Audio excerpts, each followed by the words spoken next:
Welcome to TSG Talk. TSG Talk aims to contribute positively towards the care of an injured casualty or vulnerable patient. If your goal is to maximise your input for the people you care for, then TSG Talk is for you. Our podcast will interview colleagues who are at the cutting edge of their professions. Often they're involved in creating solutions for areas that historically have proven difficult, or have a wealth of experience in a particular complex response. Each podcast will provide unique, engaging content. At TSG Associates, we will always strive to ensure our solutions are ahead of the curve and positively impact on the quest for prioritising survival and minimising suffering. We believe TSG Talk will complement our vision and provide a platform to enhance your response. It is my pleasure to now pass you across to our host, Senior Partner at TSG, Colin Smart. Welcome everybody to the latest edition of TSG Talk. If we truly want to understand how to save lives in austere environments such as conflict and natural and man-made disasters, I think it's important to learn from people who have got vast levels of experience. Our guest tonight, Richard Villar, is an orthopaedic surgeon and has 3 decades of experience in responding to multiple conflicts and events throughout the world. Richard is going to take us through what he's learned from his experience, how he's coped with the difficulties he's been faced with, and provide some valuable pieces of information for anybody who'd like to get into the areas of applying medicine in conflict zones. I really hope you enjoyed tonight's TSG Talk. It's got some hugely valuable pieces of information in it. I personally took a lot from the learning from Richard, and he really is a unique resource of information given his experience. So thanks again for listening to TSG Talk. Please like and subscribe, and a 5-star rating is always hugely appreciated. Thank you. Good evening and welcome to the latest edition of TSG Talk, Saving Lives in Conflict Zones. There are only a small number of people who can honestly say they have an in-depth understanding of deploying and operating medically in conflict zones. Our guest tonight, Mr Richard Villar, has 3 decades of experience including service as Regimental Medical Officer to the Special Air Service, alongside deployments to Sarajevo, the Falkland War, Afghanistan, Libya, Ethiopia, to name but a few. Most recently, he has returned from Gaza and has articulated his experiences in his latest book, Gaza Medic. Today, we will look at what it takes to save lives in conflict zones, working to understand what are the challenges and the methods used to try to overcome them. So, good morning, Richard. It's good to see you. How are you today? I'm very well and thriving at the moment anyway. Thanks indeed. Okay, that's good to hear. Look, it's absolutely wonderful to talk today, and thanks so much for giving us the time. Richard, just before we go into the subject tonight, could you give our listeners a little bit of background of your experience and really how you became involved in responding to conflict zones and things like natural and man-made disasters? Yeah, look, if you'd asked me at the beginning of my career a million years ago, and when I'm in the Middle East, which is my specialty area, I'm often asked how old I am, and all I say is a million. So take it that I'm a million years old, but nobody gets to a million. When I'm asked what would I have thought at the beginning, I would never have imagined I would have ended up like I am now. And yet I did. And I think probably, firstly, I was the son of a naval officer, who in turn was the son of another naval officer. We spent a lot of time overseas, living overseas. We lived in Greece and Israel and Malta and the USA and other places too. And so it gave me the travel bug, I guess. And I then had the good fortune of joining the Special Air Service. Now, I initially joined 21 Special Air Service in London, and I was a soldier, Trooper Villar I was in those days. And I then joined 22 SAS as their Regimental Medical Officer. And I think that, as it were, was the spark that got everything going. And by sort of exclusion, in a way, you just end up with the experience of being in conflict. I mean, when you're with a regiment, that is what you do. That is what you are trained to do. And so it ended up that my normal was everybody else's very abnormal. Okay, that's very interesting. So that was your introduction to the world of conflict. And from that introduction, could you just tell us a little bit about where you've been and what areas of conflict you've had to respond to? Well, I've had the good fortune of being in many, many parts of the world. And the other day, I looked at a map of the world, a blank map, and I thought, now, where is it that I've actually treated a patient? Mhm. And I came up with more than 35 different countries. And so clearly, in a podcast of this length, we can't cover 35 Mhm. different or more than 35 different locations. Mhm. But that, in essence, is what I've done. Now, some of those, many of those, have been in conflict and disaster regions. When we say conflict, I'm all, as it were, also including disasters, because for about a decade, I ran the UK, I was a surgical lead for the UK disaster team. And so we went off then to Kashmir and we went off to Java. I went off to the NATO bombing of Libya. I was in Tunisia at the time. And I also put together the UK response to Haiti. And so all of that and more was what I did. So yes, with the regiment, I went to many different places, but I went to different places thereafter. Now, during all of that time, when I left the regiment towards the end of the Falklands War, I was then called back. Actually, I think I was called back to 23 SAS, from what I remember, to go and help climb Everest. That was in 1984. And so I was doing all sorts of strange things. Uh, but as it were, the introduction I had to the humanitarian work that I now do was probably once I left the SAS, realized I had these skills that nobody else had, or a few others had, and went from there. So I always tried. I was a consultant in Cambridge in the UK, both National Health Service and then ultimately privately. And I always tried every year to do some humanitarian work. That's when I was immersed in the National Health Service. And I would always take other people with me. So it was a good place to take a trainee, or suddenly I would do a neurosurgery. I was orthopedics, that's bones and joints, but I would take a neurosurgeon, or I would take a maxillofacial surgeon, or I would take a plastic surgeon. And so over time, by working overseas, and in those days we would largely take teams to India in a mission hospital there. I learnt the key parts of my trade, I suppose, and some of which I found good, some of which I found bad, but I think that applies to every aspect of life. And so here we are today, and I'm at the tail end, as it were, of a lengthy history of working in strange parts of the world. I remember I gave a talk up in Scotland some years back, and a guy comes up to me at the end and he says, I've got a problem with all of this. And I said, well, what is that? And he said, well, who's going to follow you? Mhm. And I said, well, I don't know. I assume there were lots of people, but actually there probably aren't. There's lots of people with a lot of experience, but I have been blessed, if that is the right word, when you talk about conflict surgery, I've been blessed by going to many of them. And it's taught me a different way of practice, but an important way of practice, because wherever people are injured, you need medical support there. You just simply have to get the right medical support in the right place at the right time. No, I think that's it's so interesting, and I think one of the reasons I was really keen to get you on TSG Talk today was just to try and understand that depth of experience, because I think you're absolutely right. There's not that many people worldwide has that level of numbers of experiences and diversity of experience. And what I suppose I'm always trying to find is talk to people about what actually works in multiple experiences as opposed to one or two, which is unique to people's sometimes careers. But when you've done 30, 40 major deployments, different environments, different stresses, there will be some form of standard that is sort of works, and then you've got all the nuances of the operating environments that you're going into. So I'm really fascinated today to try and delve into your experience to, I suppose, simply find out what works and what generally doesn't work, which I think is important as well.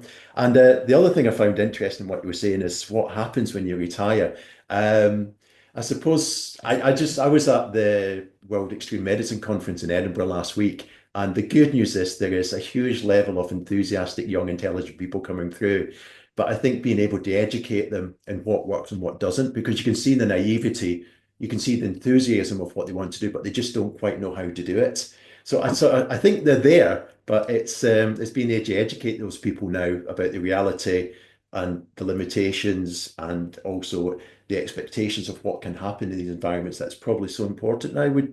Does that sound No, reasonable? that sounds totally reasonable. I mean, Yeah. I mean, for most of us, we are surgeons or we're medics or we're healthcare professionals somewhere. Mhm. We have a special interest. It so happened mine was the hip and knee joint. And it so happened that my primary focus in elective orthopedic surgery in the UK was hip arthroscopic surgery. Now, who on earth would do that? But I did, and I made that my point of development, as it were.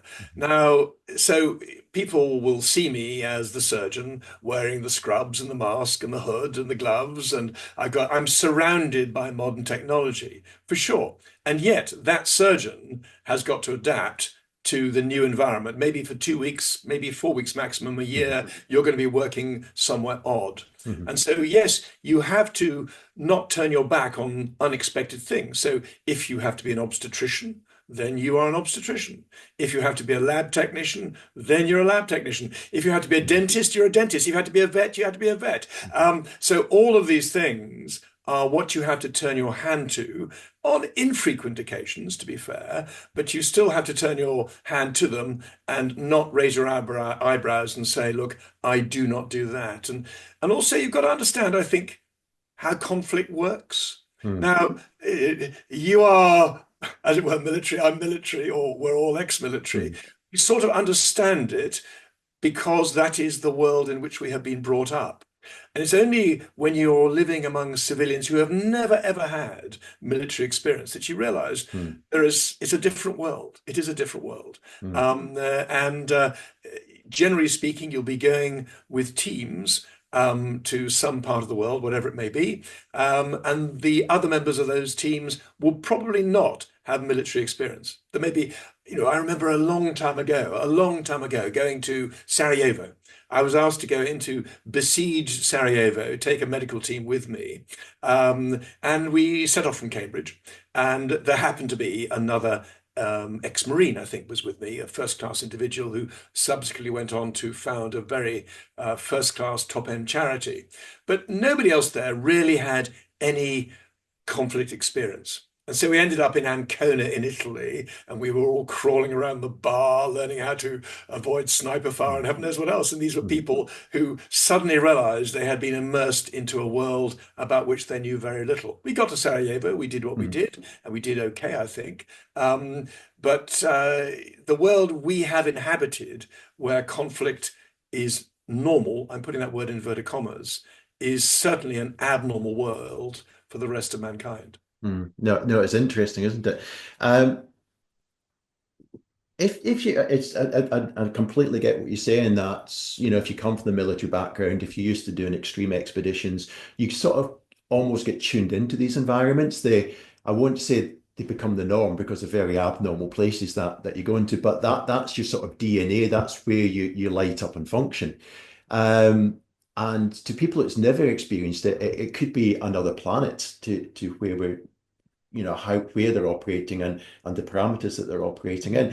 If you were to try and describe to somebody who hasn't been in conflict before what it's like, is there a generic way I know there's lots of nuances in different environments, but is there a genetic sort of description you would say what's conflict like in your experience? I don't know if it can be done, but do you want to have a crack at it? Yes, I mean, what I say now would be very different to what I've said 30, or dare I say it, even 40 years ago. Um, 30 or 40 years ago, as a humanitarian worker, as a medic, you were fairly protected, actually. You would go to a conflict zone and generally know you would make it home. You'd see some different types of injury. Okay, but generally speaking, you are fairly safe. Now it's not the case, and Gaza is a typical example.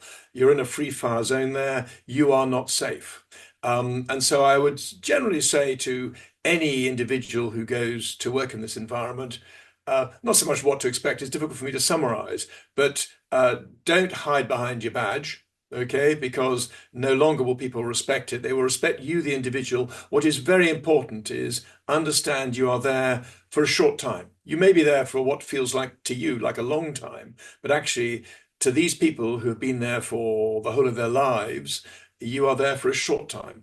So see yourself as an addition rather than as the absolute solution.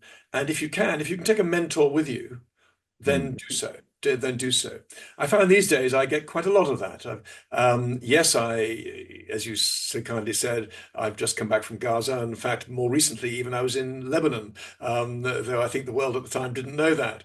But you know, you a lot of the time, I'm just dealing with requests by people who want to know what to do. You know, for example, Mm. a surgeon from Gaza wants to write an academic paper. How does he get it done? So, what do? I write it for them. Mhm. Okay, and we do it together. Mhm. Another worker, literally this very morning, has been in touch about a psychosocial project that she wishes to undertake in southern Lebanon because of the huge mental effects of conflict on families. How would I recommend she behaved? I happen to think it is utterly wonderful what she's doing, but Mhm. I also know it's her first humanitarian trip, and so Mhm. it's quite nice just to have a shoulder to lean on. So never be frightened to ask a mentor.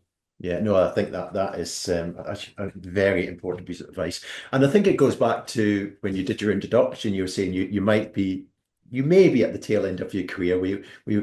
Hopefully not, but as I say, passing on that experience is probably one of the biggest things that can be done at the moment. You know, using this experience to pass on your knowledge, and whether it's the way you articulate your experiences in your books, the way you educate people, or the mentoring side of life is so important to pass that knowledge on. I think that's is very, very commendable to be able to do that sort of thing, and really important, because I think going back to the environments we're dealing with, they're completely abnormal places. So how do people take that skill they have within the normal environment and adapt it to best efficiency? And using a mentoring process would seem a very logical way to do it. I like it. But when it comes to mentors, I know a lot of associations, they appoint mentors. Mm, Whoever you may be are suddenly a mentor. My view is actually mentors almost appoint themselves. You mm, know, that some individuals are happy doing it, other individuals are not happy doing it. But I think one is going to send somebody into a remote area.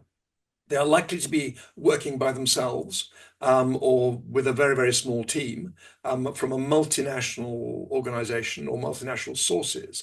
Um, it can be very lonely. You mm. can be abandoned. And then you come back, and unlike the army, where you join your regiment, your battalion, your squadron, your troop, whatever it may be, um, you that doesn't apply to the civilian. Suddenly you're back.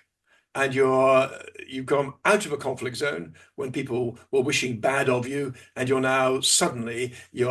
into your civilian life where nobody around you understands at all Mm. what you've been up to. That's very, very difficult, and probably why actually things like I'm saying I've taken psychosocial stress Mhm. as an example, Mhm. but probably why psychosocial stress is a big problem in humanitarian workers when they come home. Mm. It's very interesting, isn't it, that you say that? And to be honest, I haven't really thought of it like that, because you're right. Most of my deployments in remote areas, when you're working on, you go back into the fold into a military setting, or an industrial setting. But the civilian medics don't, and they go back to the normal operating environments where they don't have that of esprit de corps, maybe, of people who have got similar experiences. So I suppose that's a really important to think about if you're advising people how are they going to function in these environments, but actually come out of it healthy as well, is to maybe think about a mentoring process post deployment, that they do have that support mechanism and somebody they can just talk to who understands. I think that's something that probably needs to be built into any sort of profile of a deployment.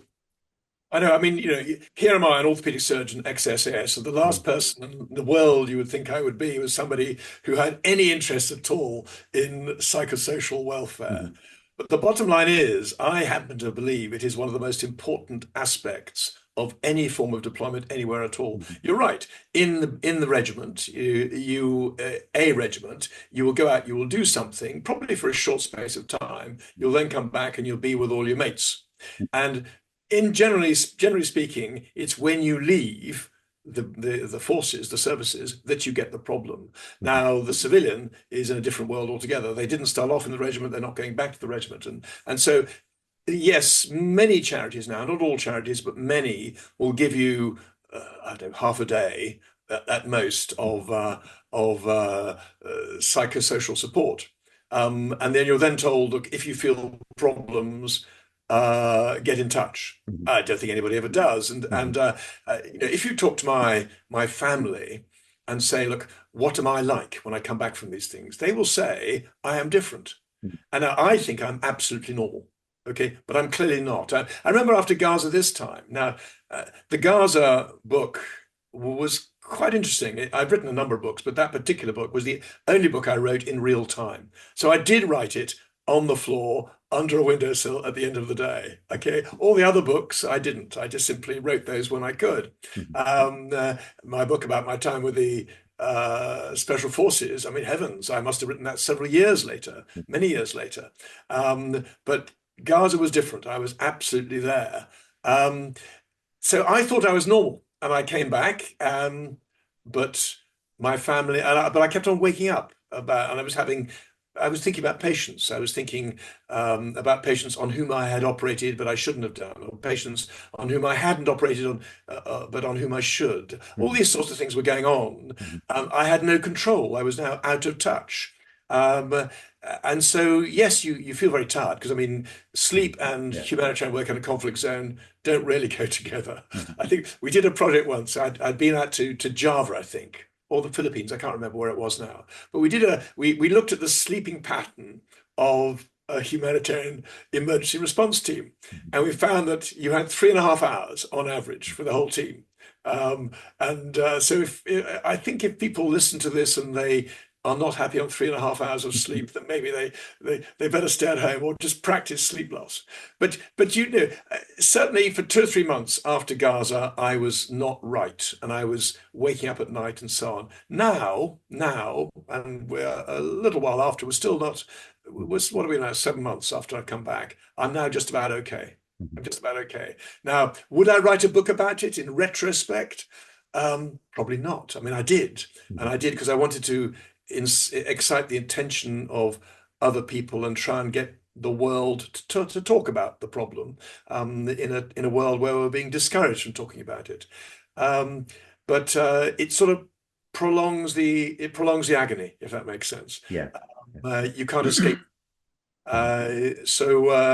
But I'm getting there. I feel a lot better now. But I look around me at others, not only those who went to Gaza, but those who went to other parts of the world, even during the time that the likes of you and myself were serving.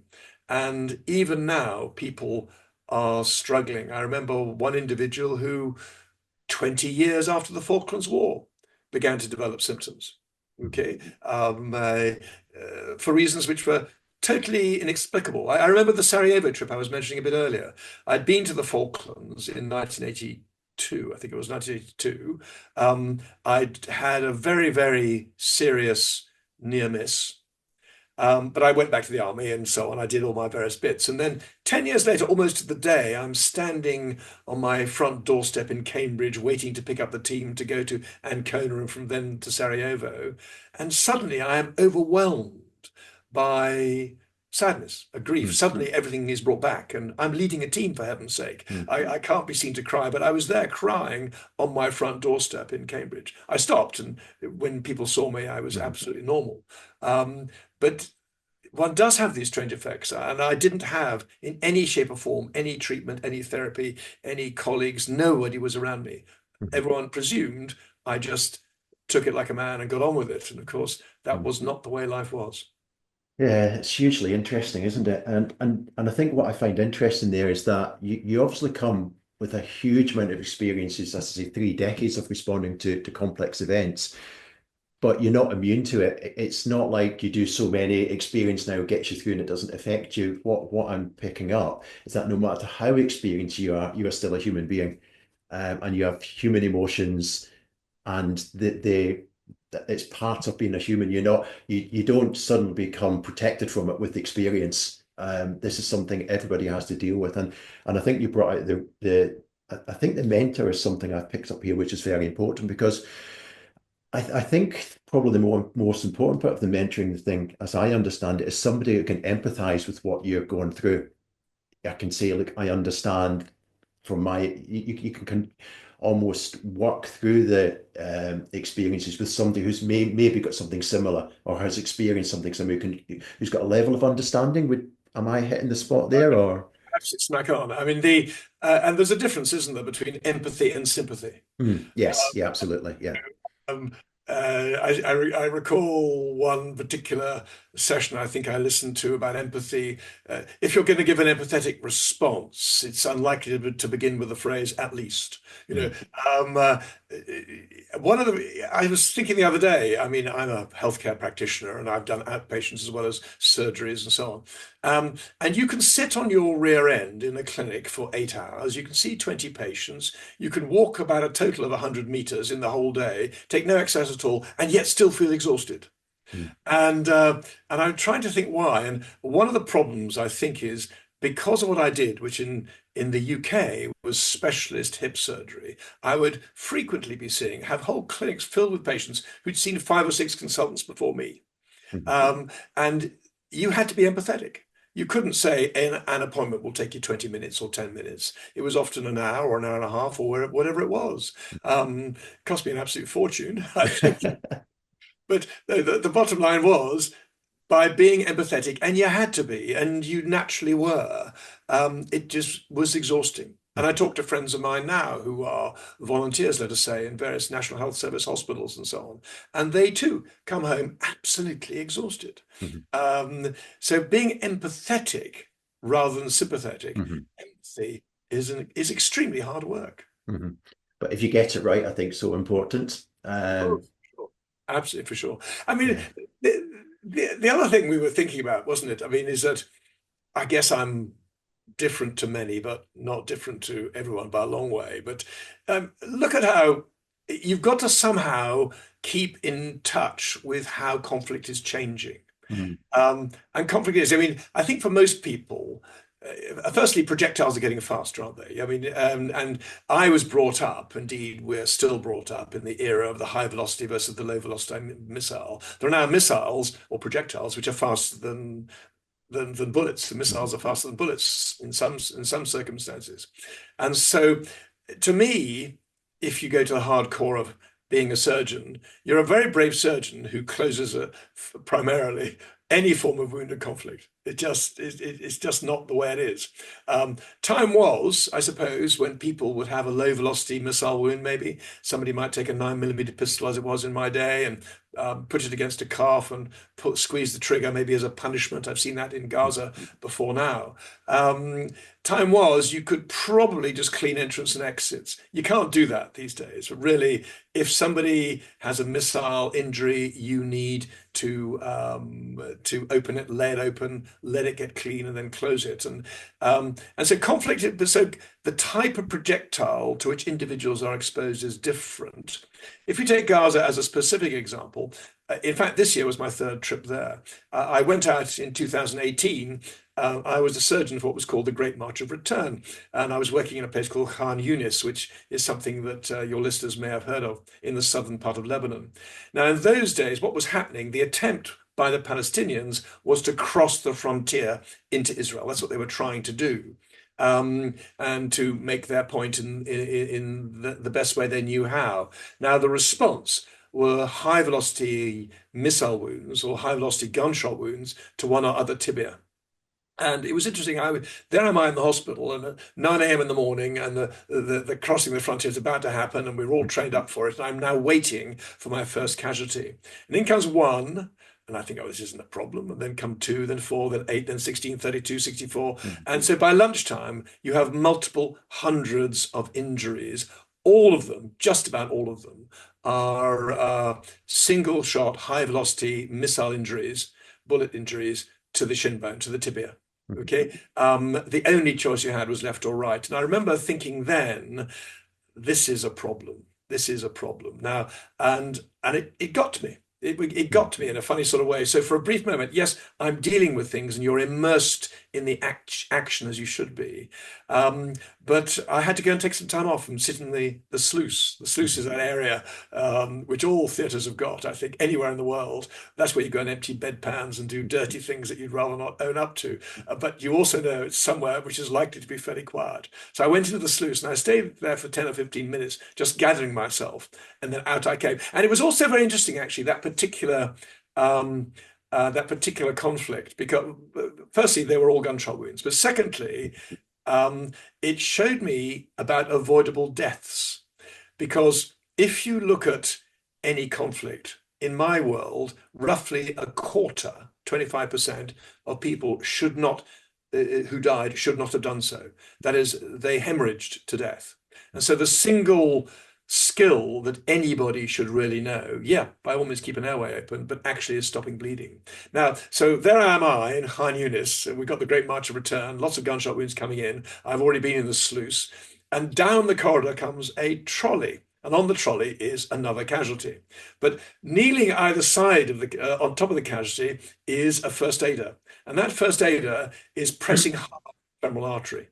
Now, this individual has been shot through the femoral artery. But it so happened the first aider was able to get to the individual right away, and lean on the femoral artery and demonstrated. And so the conflict was taking place maybe 700 meters, a kilometer away, something of that order. Okay, so he's pressing on the femoral artery the whole way through, right the way to me, and I see him coming down the corridor. Okay, and he says, and I didn't know what he was doing first of all, and I said, "What are you there for?" And he said, "For this," and he took his hand off, and there was a great spurt of blood to the ceiling. So he pressed down again, and I said, "Leave it to me." So I put a clip on, and the leg was saved, and the life was saved. And he was a wonderful example of how prompt action. It's one of the occasions when you don't ask, you don't wait, you don't say, "Where's the doctor?" You just do. And he saved this guy's life, and it showed me that actually avoidable deaths can be avoided. Now, you then add to that, of course, there am I in Gaza in 2018. I'm dealing with the gunshot wounds. Now I go back again, 2019. I go back again this year, 2024. And now it's all missile injuries. It's now explosions. And that's different. Suddenly, you're getting multiple injuries. So some people can have up to 7 injuries from one missile. All of it is contaminated. And so people come in and they are basically totally dirty. They have multiple wounds, and you suddenly get, let's say, 40 or 50 people come in the first hour. And that's quite normal. I mean, mass casualties in the UK, let's say, are actually quite uncommon. We all train for them. But mass casualties in Gaza, by way of example, are daily. Absolutely daily. Many of the doctors have died or have left, and so some of the people who are treating patients are medical students, for heaven's sake, and they're simply doing the best they can. There's another thought there when it comes to psychosocial support, because do you just tell me, please, how can anybody see a mass casualty every day for a year? Part of those mass casualties will be friends and family, probably. Okay, how can anybody not be affected psychologically? I have not the least idea. And conflict is changing, isn't it? I mean, in our minds, we have the trenches of World War One, or for that matter, actually the trenches of current Ukraine. But it's much more urban now. And so one is likely, as a healthcare practitioner, to be working alongside some sort of hard-standing hospital.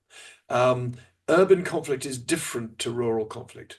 That is, you can have conflict happening 2 streets away from you, and you could be having steak and chips, and they can be murdering each other 2 streets away. That's what urban conflict does. And you drive straight past where missiles have fallen, and you don't give it a second thought. That is urban conflict. At the same time, you have huge numbers of civilian casualties. I remember on one occasion going out to Somalia. Now there, Al-Shabaab have triggered 2 bombs, okay? The first bomb is the big bomb, but there's a second bomb to pick up those that didn't detect the first time round, hit the first time round, or the rescuers. And we've got the best part of 500 civilian casualties. All of them are civilian. So civilian casualties, roughly in my world, comprise anything up to 90% of war wounded. We are thinking of militarily, but actually about 90% of what you will be dealing with as a humanitarian is civilian. Sorry, I'm talking far too much. No, this is an absolute goldmine, and I think what I find really interesting, people learn from stories and experience, and being able to articulate those stories. I find fascinating the one of the first aider sitting on the femoral artery. It's something you don't forget because you've got the story. But how important was that? And if you hadn't done that, you have a dead person. You did do it, you have a live person. Yes. And it's the stories that come out with the experience that you've got that are so important. I think people learn from, and I think it's probably still the best way to learn is telling the story and then getting the learning point from it. I think it's so important. So I'm very happy for you to just chat away, and I will listen. But my great regret of that particular episode was I never established who the chap was. He Okay. was going to do him again, and for all I know, went to another hospital with another casualty. But the trick was, there are certain times, aren't there, when you have to act, and you just don't muck about. You don't look around. You do the best you can. I remember a good friend of mine. He was in the regiment, and when I say the regiment, I mean the Special Air Service. And he left. Now, he ended up having an abnormal heart rhythm after he'd been for a run. But the individual with whom he was living recognized the fact straight away and saved his life. Leapt straight in there, didn't ask anybody, had not done cardiopulmonary resuscitation for the best part of 20 years, but remembered everything. And this individual is alive to this day simply because of the action of that one individual. So you do that quickly. I mean, look, the numbers are huge. I mean, if I remember, now I'm doing this off the top of my head, but the Crusades, okay, there we are a very long time ago. 3 million people died. Okay, World War I, 40 million. Vietnam, 4.3 million. So if you just take 25% of those and just say they don't need to be dead, we're talking about huge numbers here. We're talking about huge numbers. You walk around any Commonwealth war grave cemetery and just take out 25% of the graves you see in your, just say, okay, they don't need to be there. And so if there was ever a lesson for healthcare people, for the general public, for anybody really, is sure, learn how to do CPR because that's what they teach you, but do learn how to stop bleeding. Yeah, and I think the important thing there to try and summarize that a little bit is early effective interventions are hugely important, because if we don't get those right, you're incredibly limited to what you can do because we can't deliver somebody in a salvageable way. So that early effective interventions, as I say, your CPR, but certainly conflict zones, effective hemorrhage control, and knowing how to do it with the right kit makes a difference. And we've got the evidence to show that now, don't we? But it's still pressing that home. It's so important, and just be good at it. I agree with you. And the other thing to think about is actually, I mean, we are in healthcare. I know we're not in healthcare at this very minute. We're talking on a podcast, but we are generally healthcare individuals. We do think differently. We think differently to the rest of the world. And sadly, conflicts are generally run by non-healthcare individuals. There are some healthcare people who've gone onto the dark side, but mostly they don't understand us. So for example, if I go to Gaza and I'm a surgeon, I must be a Palestinian supporter. Okay, is the conclusion. Okay, and I've seen some of the debates that have gone on, but the reality is, I have lots of time for everybody. I happen to be in Palestine because that is where my skills are best sought. And I don't judge anybody by anything other than the injury they have sustained. The other day, I'm in southern Lebanon, all right? And I'm shown to a young man, I'm in one establishment, and the young man is missing two fingers of his right hand, okay? He looks fit. Okay, and those fingers have actually been blown off by a pager, by an exploding pager. Um, I look at it and I'm dealing entirely with the fingers. And I then read The Guardian, I think it was, one of the newspapers a short while later, and found that if I treat a Hezbollah fighter, I am a target. Now, I have no idea whether this guy is a Hezbollah fighter or not. He's just a guy who's missing finger with his right hand. That's all I'm thinking of. But somebody who is a non-healthcare individual has decided that the healthcare that I provide means I'm supporting the wrong side. And that's not the way life is. You don't support any side. The whole feature of healthcare is that you are smack down the middle. You're down there in the middle line. And you have to be very careful how you phrase things, because ultimately you can do damage to those who are out there at the moment. So I see some medics come back and they talk about politics.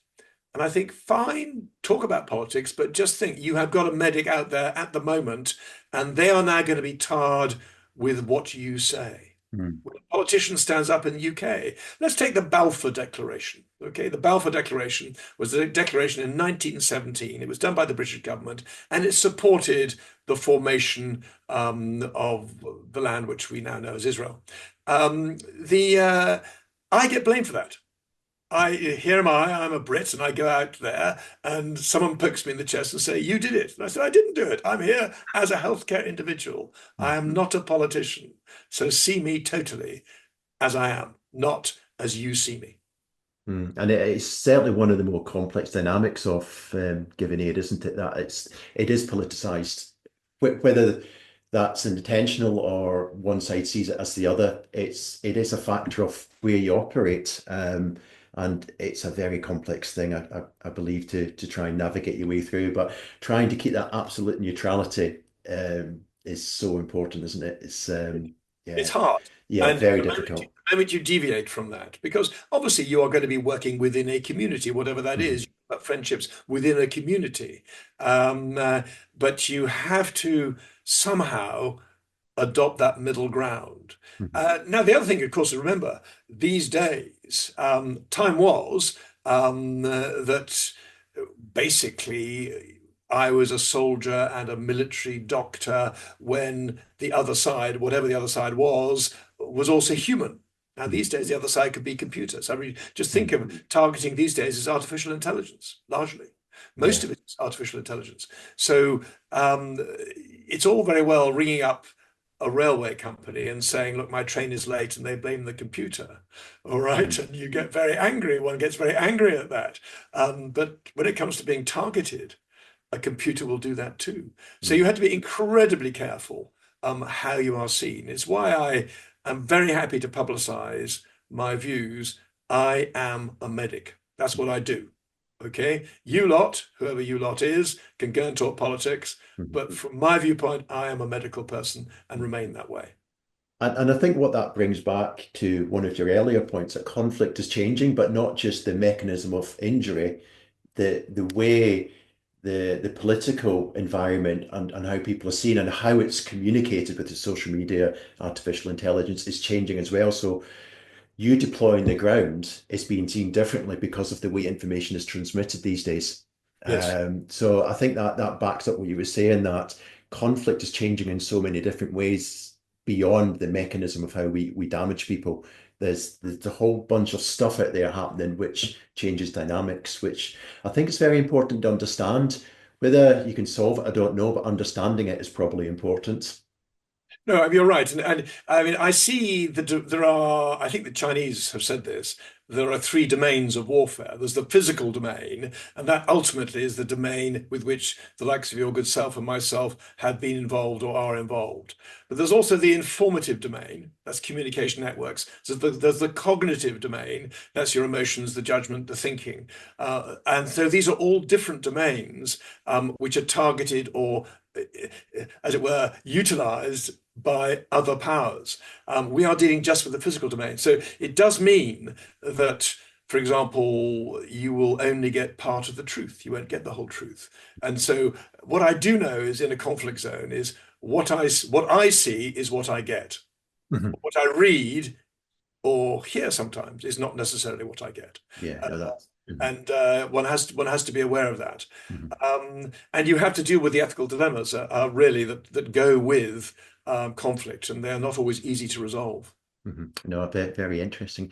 Just moving on a little bit, I'd like to explore how you prepare before you deploy to a conflict area or a natural disaster area. How do you prepare your mind, but also simply how do you prepare your equipment to move to these areas? I know my own experience. If I'm going on a big extreme expedition, you set yourself. I get myself in a mindset.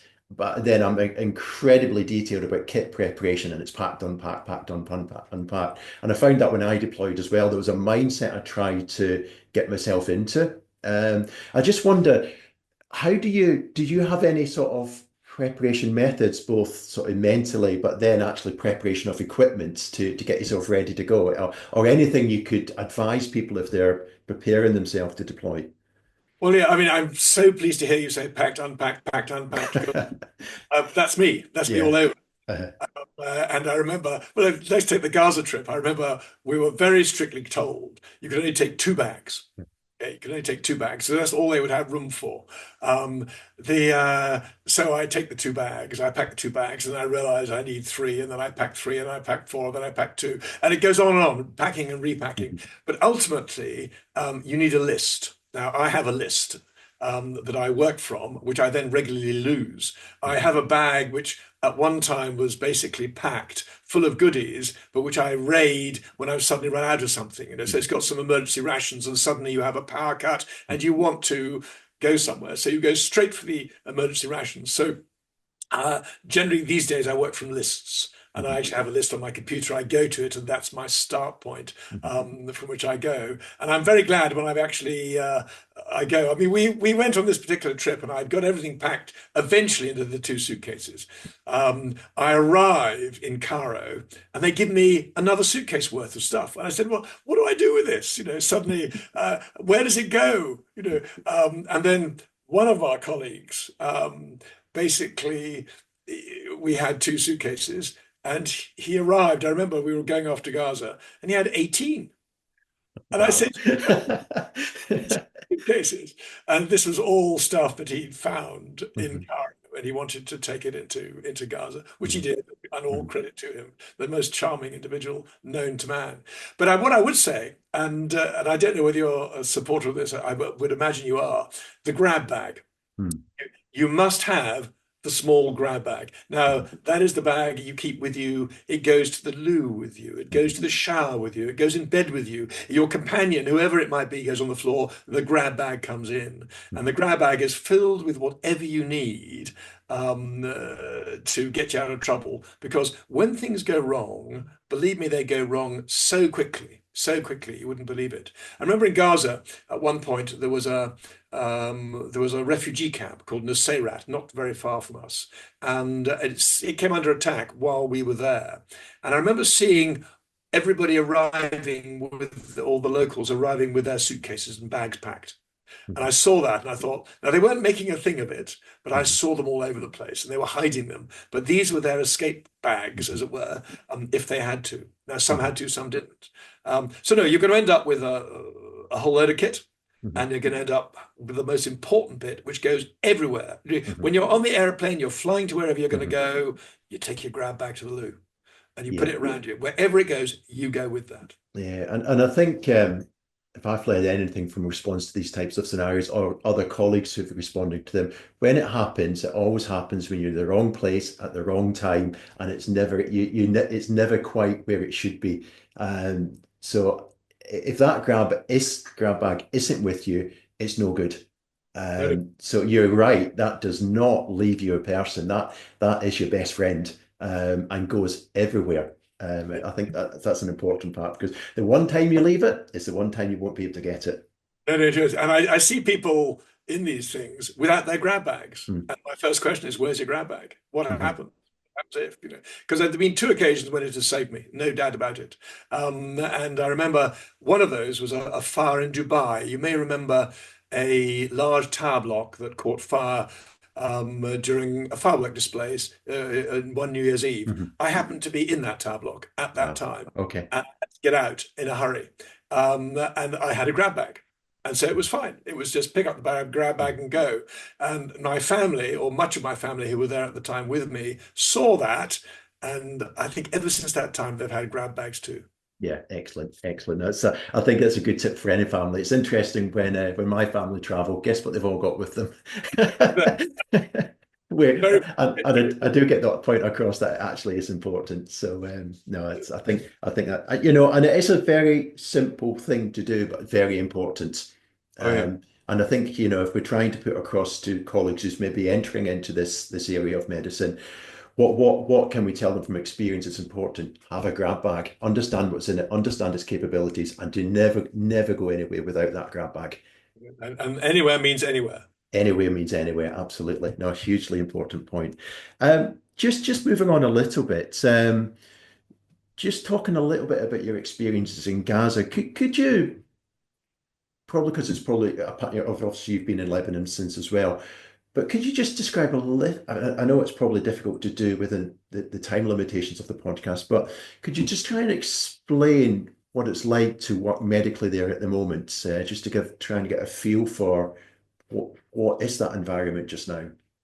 Yeah, look, Gaza, it's very depleted both with personnel and equipment. I think the thing to remember is you are there as an attachment. You're there for 2 weeks, 3 weeks, however long it may be. And the people who are most important are the ones who work there full time. So what you're doing is you are helping them as best you know how. You don't arrive with a whole load of goodies. And because that happens to be what you use at home, you arrive and you just get going with whatever they have. And so that does mean improvisation. Gaza, the biggest issue with Gaza was infection. If we take let's say somewhere like London, I'll work on a 1/4, a 0.25% infection rate, and even that will be more than I'm happy to see. Gaza, it was 100%. Everything was infected, and that, in essence, will be the problem. I mean, I remember as I walked out of the hospital, the very end. I've done everything I'm meant to do. I'm hoping I'm meant to do, and one of the surgeons pats me on the back and he says, Doctor Richard is what they call me. Mhm.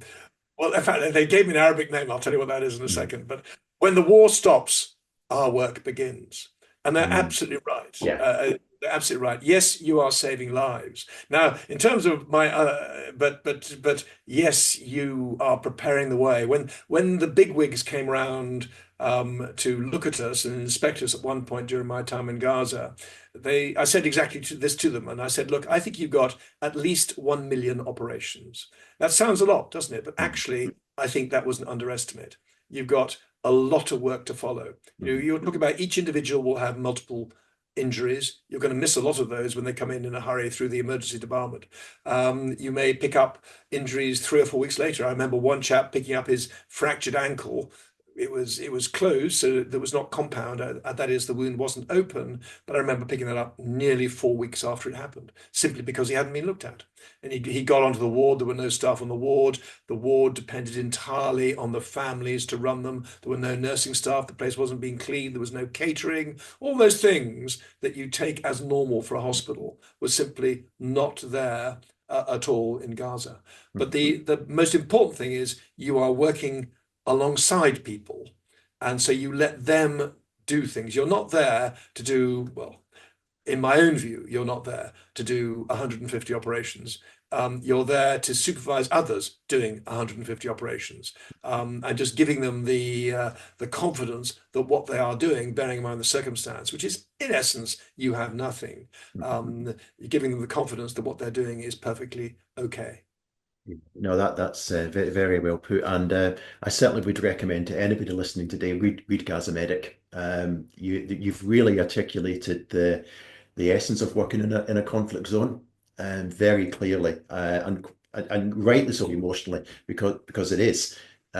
So please get Gaza Medic, read it if you want to understand what it is like to work in these areas and perform efficiently as well and do the best for the community, which is, as you say, which is a primary role of why you're there, is to care for the community. Very, very important. Just before, sorry, Richard. You have to get to the end without crying. Yes, well, I've not cried yet, but as we said on just before the podcast, I'm not a crier, but I'm expecting to now because I think the way you've written it, you can tell it was written sort of on point, and it is in a good way quite raw. Yeah, you're right. These are tough places, and there's when you see populations being badly damaged, it's tough, and I think that's reality of these environments, but it doesn't take away the emotion of it. No, you're absolutely right. Yeah. Absolutely. Hmm. But, So let me. I've got one more question for you, but let me just try and sum up some of the points I've got. I have got a huge list in front of me, so I'm going to try and do the best summary possible, and tell me if I've missed anything significant, and tell me if I've got anything incorrect, and see where we get from it. But the first part I picked up is, if you want to get involved in this area of medicine, you've got to be adaptable. You may have a skill set, but you may be asked to do a lot of different skill sets that surround that skill set. So you've got to go in with a mindset which is hugely adaptable. Conflicts are changing, and medical personnel are targets. And I think it was really important is that you can't hide behind your badge, because the protective screen it probably used to give is probably not there anymore. So you've got to understand that there is a level of risk in what we're dealing with here. And functionality in the environment is important, although as you brought out, you may be the most eminent surgeon in the world and working within UK environments. Trying to replicate that skill in a conflict zone is very different. And some people will be able to do very good environment, and some people just won't, because people are wired different ways. But I think it's important to understand the environment and work out how you can maximize your functionality. And that's something that's worth exploring if you're trying to get involved into this area of medicine. indeed. The psychosocial support's important because we're all humans. And a really important part of our conversation, I believe, was the concept of using a mentor and the word empathy, which is really important. And I think finding the right person for you and finding somebody can empathize with you would be a major part of almost your team. Although it's maybe post-deployment, that person's part of your team, and it's a major part of your team and is important for your own health. I think that's really important that we've picked up. I agree with you 100%. Yeah. And a couple more points that I picked up was simple things done well save lives. Bleeding control, CPR.